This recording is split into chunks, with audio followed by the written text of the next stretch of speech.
Welcome to China in Focus. I'm Tony Meyer. Our top story, hunting for business opportunities. Britain's Prime Minister hasn't scored big deals yet after meeting Chinese leader Xi Jinping. We bring the key takeaways. The Pentagon is ramping up submarine readiness as China deploys massive fleets of fishing boats near Taiwan and Japan. What analysts say this could mean in a possible Taiwan conflict. Beefing up security in the Arctic, discussions between the United States, Denmark, and Greenland have begun. The talks are focusing on how to implement the plan. And a federal judge postponing the second trial of Linda's son to next year, plus his response on the defense lawyer's request to unfreeze some of her assets.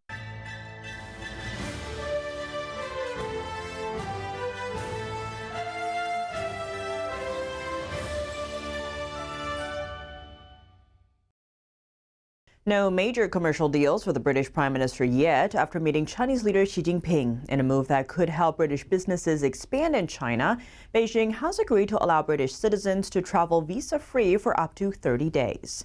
Meanwhile, British drug maker AstraZeneca says it would invest $15 billion in China through 2030. Here's the story. A meeting with Chinese leader Xi Jinping Wednesday didn't produce any big business deal for UK Prime Minister Keir Starmer. That's despite bringing more than 50 business and cultural leaders in an effort to revive the UK's slowing economy.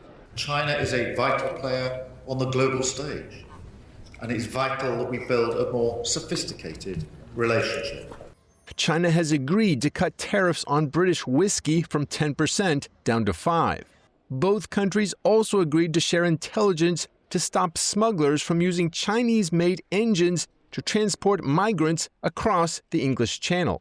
The two will also explore a potential deal to set clear rules for UK firms doing business in China. On the Chinese side, AstraZeneca has pledged a $15 billion investment set to expand the company's manufacturing footprint in the country. On the subject of human rights, Starmer said he held a respectful discussion with Xi on the case of Jimmy Lai, a British citizen and former Hong Kong pro-democracy media tycoon. Lai now faces a potential life sentence following his conviction under China's national security law. Starmer's team reportedly brought burner phones and laptops to prevent China from spying. This comes after a Telegraph report that China hacked the phones of aides to former Prime Ministers Boris Johnson, Liz Truss, and Rishi Sunak. Conservative Shadow Home Secretary Chris Philip criticized Starmer's visit, saying he's trading off UK's national security to get a few economic crumbs from Xi Jinping's table. British Liberal Democrat politician Callum Miller told BBC that Starmer's approach is all give and no take. He added that many British firms want Chinese business, but the public also wants to know the Prime Minister is standing up for our national security. Before Starmer's visit, the UK approved plans for a massive Chinese embassy in central London, despite concerns it could aid Beijing espionage. Meanwhile, as Starmer remains in China following talks with Xi, suspected Chinese agents in the UK have reportedly threatened to shoot him if Shenyang performances continue. The UK's Metro media outlet reporting earlier this week that Shenyang received threatening emails during the company's tour in the UK, which is ongoing. One email reads, "Cancel the Shenyang performance or British Prime Minister Keir Starmer will be shot from a distance." Another reads, "If you insist on having Shenyang perform, you'll experience a surprise terrorist attack. I am not joking with you." Shenyang is a performing arts company based in New York. Its mission is to revive traditional Chinese culture from a time before communism. The show also exposes the CCP's ongoing persecution against the Falun Gong spiritual group. Over the past 2 years, the company has received more than 160 death threats and bomb threats, believed to be from CCP agents. According to Shenyang's website, the Chinese regime has been trying to sabotage performances around the world since the dance company's founding in 2006. Despite the threats, no actual incidents have ever occurred, and no show was canceled. The U.S. is readying its underwater military posture as tensions between China and Taiwan ramp up. A new report shows Washington's nuclear-powered submarines are now more ready than they've been in over a decade. It comes as China tests new ways to control the seas using civilian fishing boats in addition to its Navy. Analysts warn the boats could disrupt U.S. naval operations. A Congressional Research Service report released this week shows the U.S. Navy has improved submarine readiness. For the first time in over a decade, every U.S. attack sub is operational, with none waiting for maintenance. According to the report, Washington has access to almost 50 nuclear-powered subs in case a conflict breaks out. Meanwhile, China only has access to around 32 active nuclear-powered submarines. The Pentagon has been pushing to maintain pressure on China's rapidly expanding navy. China has the world's largest fleet by ship count, with more than 370 vessels, including roughly 60 submarines.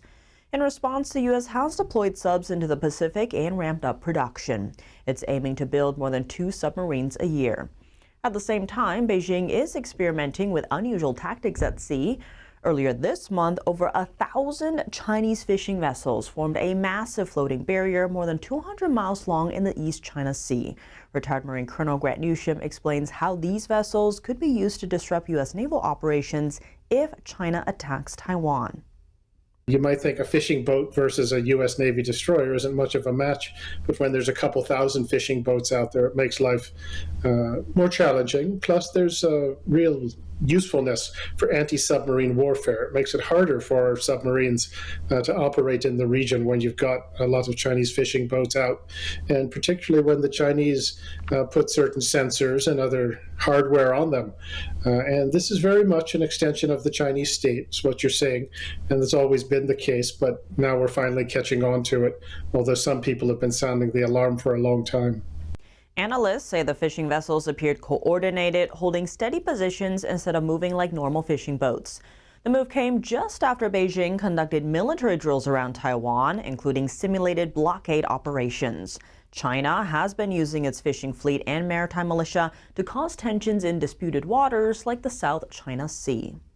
One thing would like to go back, and when you talk about the fishing fleet, there's also a maritime militia, which is worked in with the fishing fleet. And these are parts of the People's Liberation Army armed forces, and they are sort of double-hulled, have stronger, more powerful engines. They're armed, often have surveillance equipment on them, and they function as sort of the muscle of the fishing fleet. So that's in there, mixed in there, and that makes it even more of a lawful target. The Pentagon says boosting submarine readiness is critical to deterring any move on Taiwan. Meanwhile, analysts say China's use of civilian fishing boats signals a broader strategy aimed at blurring the line between military and non-hostile operations at sea. Talks are underway to strengthen security in the Arctic. Secretary of State Marco Rubio said Wednesday that technical discussions between the United States, Denmark, and Greenland have begun. I think we're going to get something positive done. We're going to begin that process in a very professional, straightforward way. It begins today, and it'll be a regular process. We're going to try to do it in a way that isn't like a media circus every time these conversations happen, because we think that creates more flexibility on both sides to arrive at a positive outcome. The Secretary of State says the working group aims to counter threats from Russia and China. It was created earlier this month during a meeting including Rubio, Vice President J.D. Vance, and the foreign ministers of Denmark and Greenland. Rubio expressed confidence they'll reach a good outcome. The initiative comes after President Trump said the U.S. must secure Greenland to increase national security against Russia and China. Now let's turn to an update on the trial of Linda's son, a former top aide to 2 New York governors. On Wednesday, a federal judge in Brooklyn decided to push Son and her husband's second trial to January next year. Linda's son has been accused of illegally acting as an agent for China while serving in a senior U.S. government role in exchange for millions of dollars. Meanwhile, her husband, Chris Hu, has been accused of laundering millions from Chinese officials through his export business. Chris Hu's defense attorney asked the court to release a portion of the couple's frozen assets to cover legal costs. The judge denied the request, saying the court would only reconsider if there's proof the defendants don't have other income sources. New efforts to supercharge America's cyber defenses are underway at the Pentagon. On Wednesday, senators on Capitol Hill examined the revised Cyber Force Generation model designed to counter threats from China. NTD's Washington correspondent Jack Bradley has the details. The future of war is going to be cyber. The Chinese have executed a deliberate campaign in order to compromise U.S. networks. The Pentagon is stepping up its cyber force plan in the face of rising threats from China. The Senate Armed Services Cybersecurity Subcommittee held a hearing on Wednesday probing what the department calls Cybercom 2.0. We're treating a cyber capability just like we would a kinetic capability. We're not sprinkling cyber on. We are integrating cyber operations into the Joint Force Commander's plan. This follows Secretary of War Pete Hegseth's major announcement last December to emphasize cybersecurity in the military. We're also rapidly strengthening our nation's ability to deter and defend against cyber attacks on Department of War and dual-use targets, including through the most comprehensive overhaul of U.S. Cyber Command since it was started 15 years ago. The plan shifts away from traditional service models and integrates the U.S. Cyber Command more closely with the military branches. And the urgency is clear. Chinese state-sponsored hackers, like we saw with the Volt and Salt typhoons over the past couple years, continue to infiltrate U.S. critical infrastructure. That means power grids, water systems, and telecommunications networks. They use stealthy tactics to hide in plain sight. Over the past few years, campaigns linked to the Chinese Communist Party have targeted U.S. telecoms and transportation. When foreign adversaries like China and Russia and Iran, they're probing and testing and challenging our systems, I would say by the nanosecond, not even enough to say daily, every single second. They're seeking any opportunity they can to degrade our command control, disrupt our operations, steal our most sensitive information. Our adversaries are using the cyber domain as part of their multifaceted campaigns to degrade U.S. and allied interests. Threats in cyberspace are currently growing faster than we can scale our actions. And Cyber Command is already proving its value. They played key roles in operations like Midnight Hammer and Absolute Resolve, which saw the decimation of Iran's nuclear sites and contributed to the capture of former Venezuelan dictator Nicolas Maduro. And what Cybercom 2.0 is really going to bring is advanced and specialized training that will allow us to both compete and really plan to outpace China. As Chinese cyber threats grow more aggressive, the Pentagon says that Cybercom 2.0 is no longer optional. It's essential to winning the next war before it starts. Reporting by Jack Bradley, NTD News. Coming up, Marco Rubio tells senators that the Venezuelan regime is willing to work with the U.S. to counter China and Russia's influence. And U.S. chipmaker Nvidia reportedly helped an AI company with significant ties to China's military. A lawmaker is sounding the alarm. More on that after the break here on China in Focus. Welcome back to China in Focus. I'm Tiffany Meyer. Secretary of State Marco Rubio testified before the Senate on Wednesday on the U.S.'s involvement in Venezuela. Lawmakers also pressed him on several crises worldwide. NTD's Washington correspondent Luis Martinez has the details. I certainly agree with the chairman in terms of his comments relative to Nicolas Maduro. He was bad for Venezuela, he was bad for the region, and he was bad for the United States. President Trump's actions against narco-terrorists and his capture of Maduro have made America safer. Every American should be thanking Donald Trump and Marco Rubio for what they have done.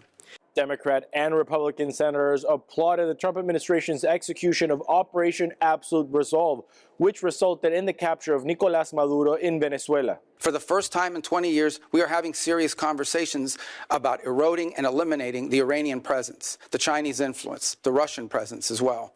Secretary Rubio outlined a process of political stabilization that would culminate in the transition to put to an end the regime in Venezuela and restore democracy. We are dealing with people over there that have spent most of their lives living in a gangster paradise. And we are certainly better off today in Venezuela than we were 4 weeks ago. And I think and hope and expect that we'll be better off in 3 months, in 6 months, in 9 months than we would have been had Maduro still been there. Senators also pressed Secretary Rubio on the Trump administration's stance towards NATO. And I am asking you to do everything you can to reinforce our commitment to NATO. NATO needs to be reimagined as well in terms of the obligations. And this is not new to this president. Multiple presidents have complained about it. I think this president just complains about it louder than other presidents. And one of the things we've explained to our allies in NATO is the United States is not simply focused on Europe. We also have defense needs in the Western Hemisphere. We have defense needs in the Indo-Pacific. Secretary Rubio warned the Iranian regime against future crackdowns against protesters and urged the regime to commit to political and economic reform. The protests may have ebbed, but they will spark up again in the future because this regime, unless they are willing to change and or leave, have no way of addressing the legitimate and consistent complaints of the people of Iran who deserve better. It is important to note that after Operation Absolute Resolve, crucial Venezuelan oil shipments to the communist Cuban regime have stopped. And after the Trump administration applied pressure on the Mexican government, Mexican oil shipments have been canceled to the communist Cuban regime as well. Reporting from Washington, D.C., Luis Eduardo Martinez, NTD News. U.S. chipmaker Nvidia is reportedly helping Chinese company DeepSeek develop AI technology. U.S. officials say this is aiding China's military.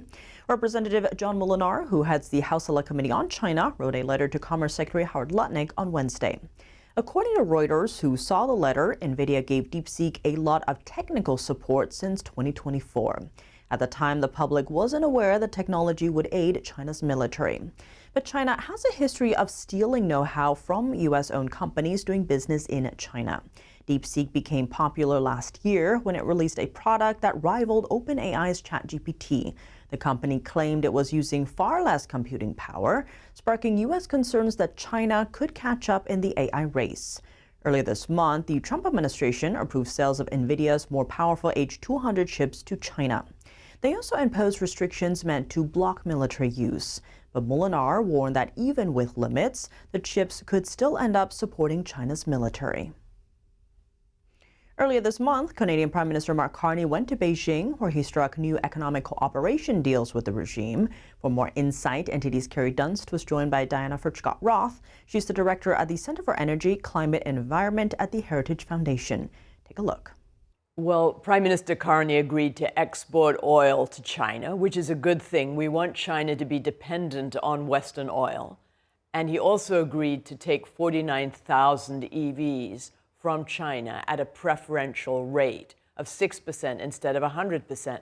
And that is not so safe, because if we don't like spy drones flying above our country, we definitely don't want spy EVs or electric vehicles with the capability of spying moving around our streets. Besides, this displaces Chinese automakers and it displaces Canadian automakers. And Canadian automakers are not pleased to have these Chinese vehicles undercutting their homemade cars. So that's the situation. Yes to the oil exports. It should be no to the vehicle imports.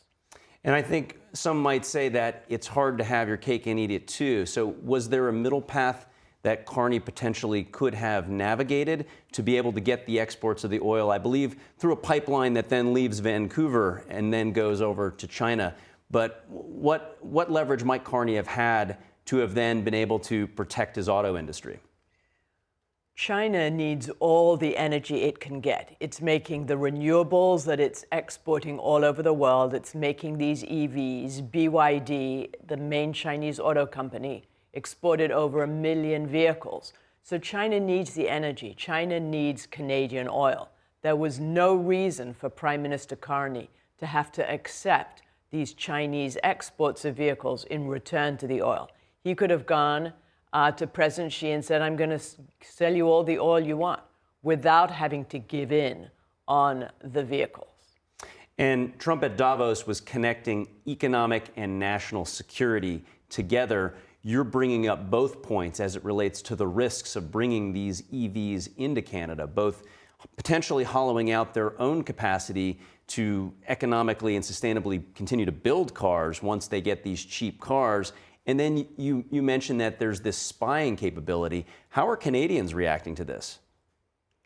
I think Canadians are more concerned about their jobs going away than about the spying capability. Because the spying capability is more out in the future. Losing your job is right now. People want more money in their pockets. If their jobs go away, they don't have that money to be able to support their families.